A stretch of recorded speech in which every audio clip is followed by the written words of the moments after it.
আসসালামু আলাইকুম। কেমন হয় যদি আপনার বাসার লাইট ফ্যানগুলোকে আপনি নিজের হাতে থাকা স্মার্টফোন দিয়ে ওয়াইফাইয়ের সাহায্যে নিয়ন্ত্রণ করতে পারেন? আজকে আমরা এরকম একটি প্রজেক্ট তৈরি করা দেখব। প্রজেক্টটি তৈরি করার জন্য প্রয়োজনীয় কম্পোনেন্ট, প্রোগ্রাম এবং সার্কিট ডায়াগ্রাম সব কিছুই আমি আপনাদের সাথে শেয়ার করব। ফলে ভিডিওতে দেখানো পদ্ধতিতে আপনারা নিজেরাও এই সুন্দর প্রজেক্টটি তৈরি করে নিতে পারবেন। তবে প্রজেক্টটি তৈরির বিষয়টি দেখানোর পূর্বে আপনাদের সবার প্রতি অনুরোধ রইল, আপনারা যারা চ্যানেলটি এখনও সাবস্ক্রাইব করেননি তারা অবশ্যই চ্যানেলটি সাবস্ক্রাইব করে রাখবেন, আর যারা অলরেডি সাবস্ক্রাইব করে রেখেছেন আপনাদের সবার প্রতি কৃতজ্ঞতা জানাচ্ছি। প্রজেক্টটি তৈরি করার জন্য আমাদের প্রয়োজন হবে একটি নোডএমসিইউ বোর্ড।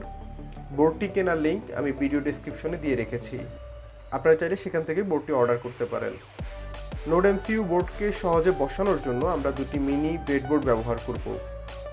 এসি লোডগুলোকে অন অফ করার জন্য আমরা একটি 2 চ্যানেলের রিলে মডিউল ব্যবহার করব। আমার কাছে এই মুহূর্তে 2 চ্যানেলের রিলে না থাকায় আমি এই 4 চ্যানেলের রিলে মডিউলটি ব্যবহার করছি। রিলে মডিউলকে প্রপারলি সুইচিং করানোর জন্য আমাদের দুটি BC547 ট্রানজিস্টর ব্যবহার করতে হবে। আমাদের পুরো প্রজেক্টে প্রপার পাওয়ার ডিস্ট্রিবিউশন করার জন্য আমরা এই LM2596 স্টেপ ডাউন মডিউলটি ব্যবহার করব। আর সম্পূর্ণ প্রজেক্টটিকে আমরা পাওয়ার দেওয়ার জন্য একটি 12 ভোল্টের 2 অ্যাম্পিয়ার পাওয়ার অ্যাডাপ্টার ব্যবহার করব। মূলত 12 ভোল্ট থেকে 5 ভোল্টে স্টেপ ডাউন করার জন্যই আমাদের এই LM2596 স্টেপ ডাউন মডিউলটি প্রয়োজন হবে। আপনারা যদি 5 ভোল্টের অ্যাডাপ্টার ব্যবহার করে থাকেন সেক্ষেত্রে আপনাদের এই স্টেপ ডাউন মডিউলটি ব্যবহার না করলেও চলবে। মডিউলগুলোতে সংযোগ দেওয়ার জন্য আমাদের কিছু জাম্পার কেবল লাগবে। প্রজেক্টটি তৈরি করার জন্য প্রয়োজনীয় সবগুলো কম্পোনেন্টই আপনারা আমাদের নিজস্ব ওয়েবসাইট নাবা টেকশপ থেকে সংগ্রহ করতে পারবেন। আমাদের এসি লোডগুলোকে বোঝানোর জন্য আমি এখানে ডামি লোড হিসেবে দুটি কালার বাল্ব ব্যবহার করব। আমরা দুটি লোডেরই একটি তার মেইন এসি লাইনের একটি তারের সাথে কমন করে রেখেছি, আর বাকি একটি করে তার আমরা এসি লাইনের অপর তারের সাথে লাগালে আমাদের বাল্বগুলো জ্বলে উঠছে। বিষয়টা সহজভাবে বোঝার জন্য আমরা সার্কিট ডায়াগ্রামটি একটু ভালো করে দেখে নিব। কম্পোনেন্টগুলোতে সংযোগ দেওয়ার পূর্বেই আমরা আমাদের নোডএমসিইউ বোর্ডে প্রজেক্ট তৈরি করার জন্য যে প্রোগ্রাম প্রয়োজন সেটি আপলোড করে নিব। এর জন্য আমরা নোডএমসিইউ বোর্ডটিকে ইউএসবি কেবলের মাধ্যমে কম্পিউটারের সাথে কানেক্ট করব। প্রথমে আমাদেরকে ভিডিও ডেসক্রিপশনে দেওয়া লিঙ্ক থেকে এই ফাইলটি ডাউনলোড করে নিতে হবে। এটি একটি জিপ ফাইল। আমাদেরকে প্রথমে ফাইলটাকে আনজিপ করতে হবে। আনজিপ বা এক্সট্রাক্ট করার পর ভেতরে আমরা এরকম একটা প্রোগ্রাম ফাইল এবং একটি সার্কিট ডায়াগ্রাম পেয়ে যাব। প্রোগ্রাম ফাইলটি আমরা আরডুইনোতে ওপেন করব। আমরা এখন এই প্রোগ্রামটি আমাদের নোডএমসিইউ বোর্ডে আপলোড করব। এর জন্য প্রথমে আমাদেরকে বোর্ড অপশনে গিয়ে আমাদের যে নোডএমসিইউতে যে পোর্টে কানেক্ট হয়েছে সেই পোর্টটি এবং বোর্ড অপশনে নোডএমসিইউ বোর্ডটি সিলেক্ট করে দিতে হবে। কোডটি আপলোড করার পূর্বে আমাদেরকে ছোট একটু কাজ করতে হবে। কোডের এই অপশনটাতে এসে আপনার নোডএমসিইউটি যেই ওয়াইফাইতে কানেক্ট হবে সেই ওয়াইফাইয়ের নেটওয়ার্কের নামটা যেভাবে আছে হুবহু এভাবে এখানে লিখে দিতে হবে ডাবল কোটেশনের মধ্যে, এবং আপনার সেই ওয়াইফাইয়ের যে পাসওয়ার্ড আছে সেই পাসওয়ার্ডটা আপনাকে বসিয়ে দিতে হবে ডাবল কোটেশনের মধ্যে। এবার জাস্ট আপলোড বাটনে ক্লিক করলে কোডটা আপলোড হয়ে যাবে। আমরা একটু অপেক্ষা করি। কোডটা আপলোড হওয়ার পর আমরা সিরিয়াল মনিটরটা ওপেন করব।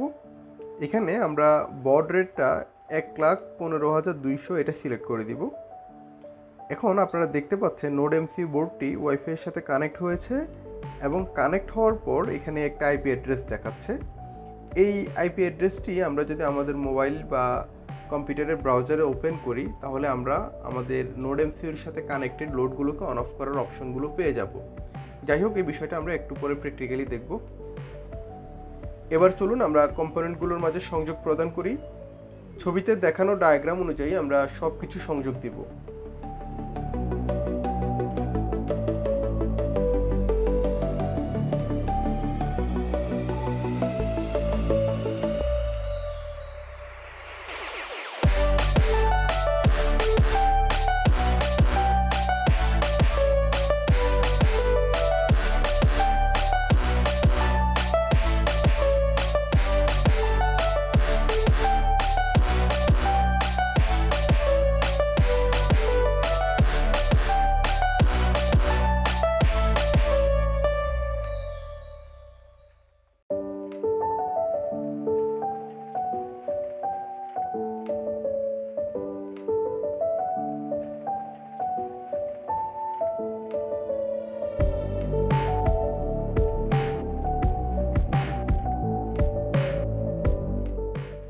আমাদের সবগুলো মডিউলে সংযোগ দেওয়া হয়ে গিয়েছে।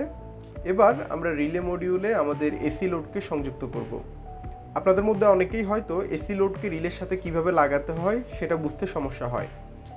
এর জন্য আমি আপনাদেরকে অনুরোধ করব, রিলে মডিউল সম্পর্কে আমার আলাদা একটা ভিডিও দেওয়া আছে, সেই ভিডিওটি দেখে নেওয়ার জন্য। কারো যদি বুঝতে সমস্যা হয় আপনারা অবশ্যই একজন দক্ষ ইলেকট্রিশিয়ানের সাহায্য নিতে পারেন, কারণ ভুল সংযোগের কারণে বড় ধরনের দুর্ঘটনা ঘটতে পারে, তাই অগ্রিম সতর্ক থাকা উচিত।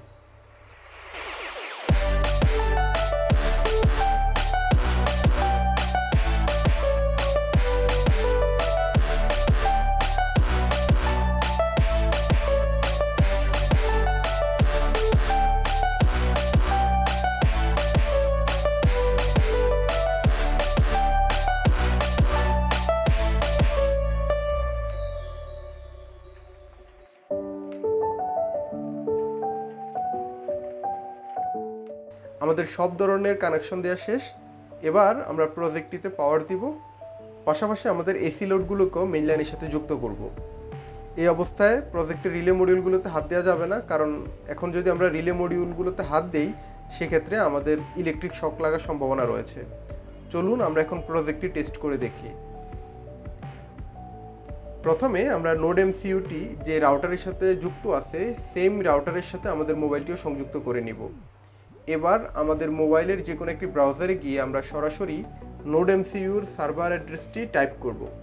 আপনারা যদি সেটা আগে থেকে নোট না করে থাকেন তাহলে আপনাদের রাউটারের অ্যাডমিন প্যানেলে প্রবেশ করুন এবং সেখানে দেখুন আপনার নোডএমসিউ বা ইএসপি মডিউলটি রাউটারের কত নাম্বার আইপি অ্যাড্রেসে কানেক্ট হয়েছে। এবার আমরা এই আইপি অ্যাড্রেসটি আমাদের ব্রাউজারে টাইপ করব।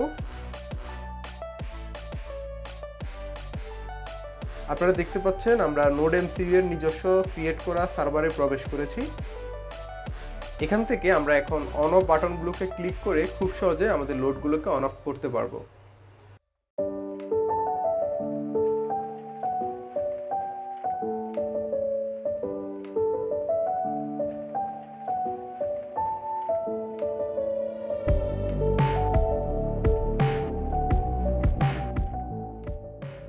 বন্ধুরা, আশা করছি আজকের ভিডিওতে আপনাদের যে প্রজেক্টটি তৈরি করা দেখিয়েছি তা আপনাদের ভালো লেগেছে। এ ধরনের মজার মজার প্রজেক্ট তৈরি করার ভিডিও পেতে আপনারা আমাদের চ্যানেলটি সাবস্ক্রাইব করে রাখতে পারেন। এই ভিডিও সম্পর্কে আপনাদের কোনো প্রশ্ন বা মতামত থাকলে সেটি আপনারা কমেন্ট করে জানাবেন। এছাড়াও আমাদের একটি ফেসবুক পেজ রয়েছে, সেখানেও মেসেজ করে আপনারা জানাতে পারেন। ইনশাআল্লাহ পরবর্তীতে নতুন কোনো ভিডিও নিয়ে আবার আপনাদের সামনে হাজির হব। সে পর্যন্ত আপনারা সবাই ভালো থাকুন, সুস্থ থাকুন। আল্লাহ হাফেজ।